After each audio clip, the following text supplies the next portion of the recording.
Welcome back. Now, in 2010, Mark Pollock had the world at his feet. The first blind man to reach the South Pole. He had not let his disability hold him back and was planning even more intrepid adventures when disaster struck again.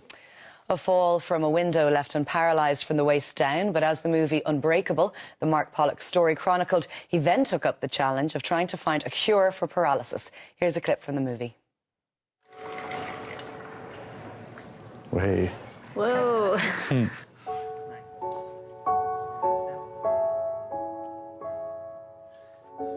what do you think? Yeah, really. How's it walking? Really great, yeah. Now? We need a bigger room. The mission now is to connect physical exercise guys, the technology and robotics people, and the scientists. How you doing? Great to see you. Good to see you. Go. Good. Oh, yeah. Go on, Mark. Go on. Go. Wow. Well done. Good. Incredible to watch. Mark is due to speak on Tuesday in Dublin at the International Rare Diseases Day conference, and he joins us now along with Philip Watt, chairman of the Medical Research Charities Group. You're very welcome along this morning, gentlemen. Morning. Now, Mark and I were in university together, and I was thinking fondly back in those days, Mark, the other day, thinking of those sort of carefree college days, and to me they seem like a million years away. But when I first met you, you were able to see, you were captain of the rowing team, and you were able to walk. So how can you connect to that person back then? We're only talking 15 years. It's incredible. Yeah. 15, slightly over 15. Okay, well, I'm saying 15, Mark. We're going to be polite, Mark. For both of us.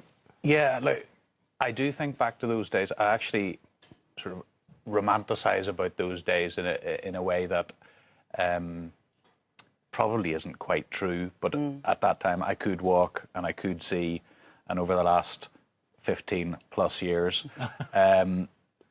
life has become increasingly serious. You know, going blind is clearly a serious topic. Now that I'm paralysed, I'm trying to find a cure for paralysis. It's all serious, so I sort of miss that carefree version of myself. Of yourself, of it's course. become sort of a veil of seriousness that has come down over me, and I'm battling all the time. But Mark, I will be even going to the watching rugby. those clips from the movie and listen to you speaking here, you do say there's a veil of seriousness, but you've got a smile on your face. That's what I find the most inspiring thing, is that even in the clip we saw there, there's a lot of positivity there, and you're faced with such adversity. Yeah, well, I've got these things. I've got the blindness, I've got the paralysis, but I've got a chance to do something about it. You also saw Simon there, my fiancée. Yes. Got a whole team of people. Got some finance behind me. We've got all the scientists. So it's the best it can possibly be, and we want to make it even better. So when you have a chance, when you have options, I think it makes it easier, and certainly that's what Philip and the conference on Tuesday is going to be about, is creating those options. Because when you've got no hope, you're in trouble. When you've got option, you've got opportunity, support, you've got something to go for, then you can have a laugh along the way. And Philip, in terms of rare diseases, to give us some sort of a picture of it, what kind of numbers are we looking at in terms of rare diseases? Yeah, it varies across the world, but in Europe it's generally accepted 1 in 2,000. So if a disease is less than that, then it's called a rare disease, and it's really about chronic diseases and life-threatening diseases. So is it about 6,000 sort of known diseases in terms of? There's about So it's a rare disease is uncommon, but it's not uncommon to have a rare disease. In fact, a lot of people will have a rare disease at some stage in their life. A lot of them are genetic diseases. A lot of them affect children, and we need to invest much more in diagnosis and cures and in therapies like new drugs. And it's a time of hope, because there's new drugs coming along too, and they are really making a huge difference. But we need to invest in research to make sure that those drugs become available. Is that because it's not is it not advancing as quickly as people wanted to? Or, I mean, you see even what Mark's gone through in the film there. Is that advancing quickly, that technology and that medical help? It's incredible, the advances at the minute, and the unraveling of the human genome, and you know, it's unbelievable. But it does require resources, and you know, we need to invest in new medications. We need to invest in research, and this conference is all about that. And we're bringing together a lot of stakeholders from Northern Ireland as well as the Republic of Ireland, and it is a message of hope. You know, there are new things coming along now, but we need to invest in these new medications and new treatments. Statistically, you mentioned the figure 1 in 2,000 people, but of course, as Mark mentioned, and he's a huge team of support beside him and behind him, it's not just the person or the people who are unwell, it's their friends, their loved ones, their family, their colleagues. So everybody is affected. It's an awful lot more. There's a ripple effect going on with these rare diseases. Oh, massively, you know, and as I say, most rare diseases affect children, unfortunately, and it can be devastating, and they often die very young. We don't even know the cause of the disease. They just know that it's a rare disease, so it's... Mark, in terms of, Laura said she went to university with you. Can you tell me your story in terms of your blindness? When did that, what age were you in that, when that happened to you, and then the paralysis?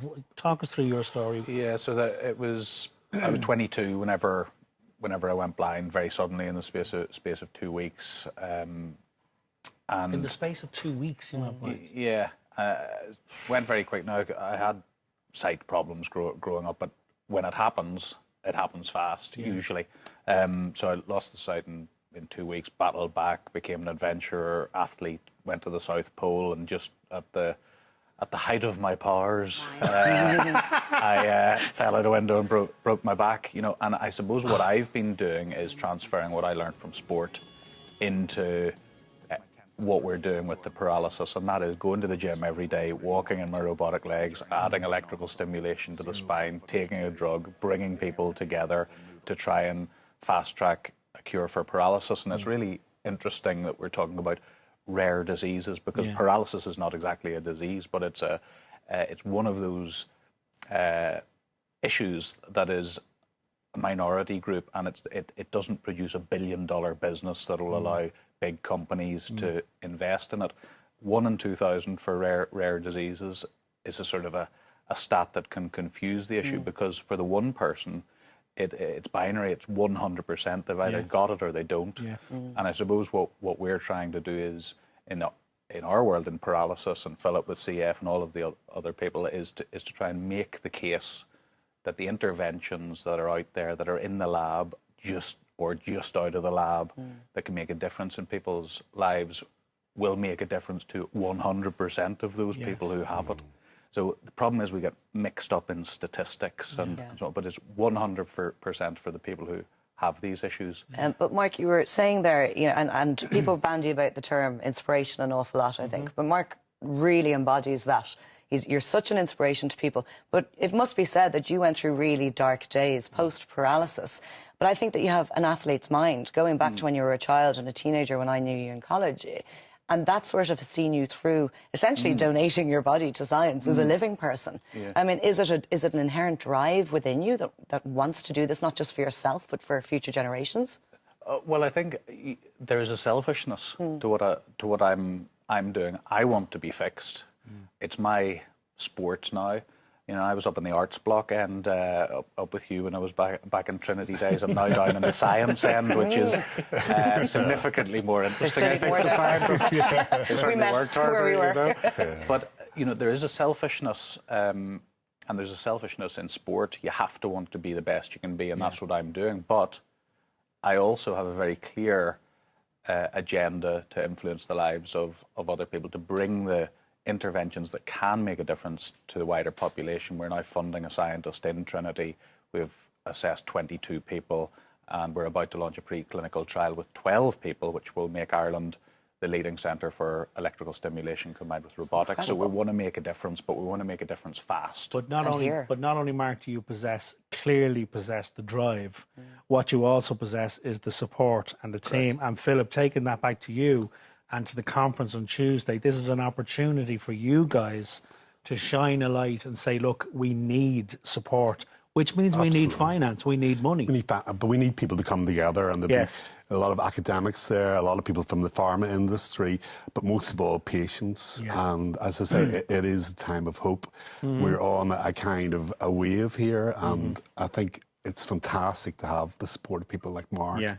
Because his life has been absolutely inspirational. Well, he's a beacon, you know. He is a There is beacon. there is hope, as you say. There is hope. Philip we were chatting beforehand, and Philip had pointed out to me that, you know, there is a wave of hope. There's great stuff going on in labs all around the world, but we need the scientists, we need government, we need philanthropic money, we need business, we need entrepreneurs, we do need the marketers, we need all of it, because if it doesn't happen, if these drugs in particular don't get funded and impact people's lives, the business side of it falls away, the interest in the research falls away, and the ability to impact people's lives falls away. So we need to keep momentum all the time, and that's what Philip and his team Well, are hopefully doing. Tuesday will get us talking and, as I say, shine a light. Mark, thank you so much for coming in. Philip, thank you very much for coming in. Mark, I might ask you just to hang around and give me a few stories about Huron University when we're finished, when we're off camera. I've bragged them already. You liar!